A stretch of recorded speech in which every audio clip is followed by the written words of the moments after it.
I have another question. Obviously the president spoke about this issue, and the president said before he was a United States Senator, recently before that, he experienced this feeling of being a criminal already before even meeting someone, or just being lesser, and that he was treated as a waiter at a party and it was subsequently unearthed that, in fact, this was a real incident, that in particular, he mentioned many kinds of profiling President Obama did, but this in particular, he was at a party of the editor by Tina Brown of the Daily Beast or of Newsweek, and someone thought, oh, it's a black guy at the party, he must be here serving hors d'oeuvres.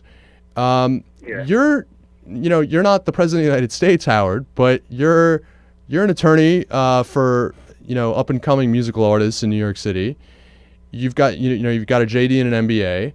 I think it's fair to say that you're at this point an upper middle class individual with an advanced degree.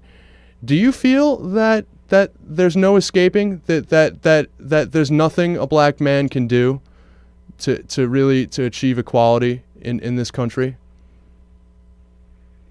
We don't. To be honest, we don't know what to do. We don't know what to do to be less threatening. We don't know what to do to be considered on an even playing field. We don't know. If we knew, we would do it. I'm one of those guys. I'm very conscious of my surroundings. So I'm not one of these individuals that, some individuals, hey, I'm going to do what I want to do. I'm going to do me.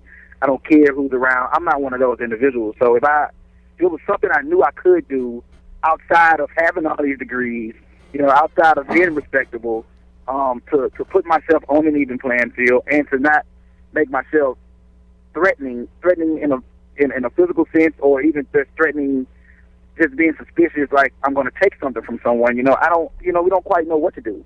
We don't quite. I think Obama said, it may have not been Obama, but it was one guy who said, I think it was on CNN last night. He was like, we don't know how fast to run without looking suspicious.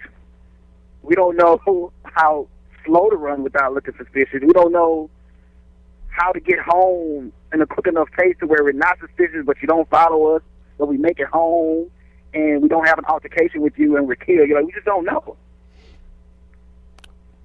Yeah.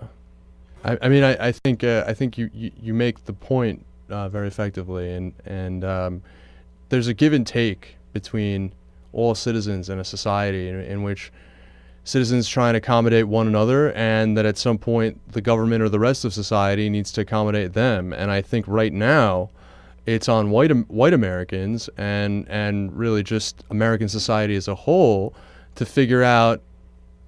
I mean, we have put young African American men in an untenable, in a position that is completely unfair at this point, and we need to figure out the way to do that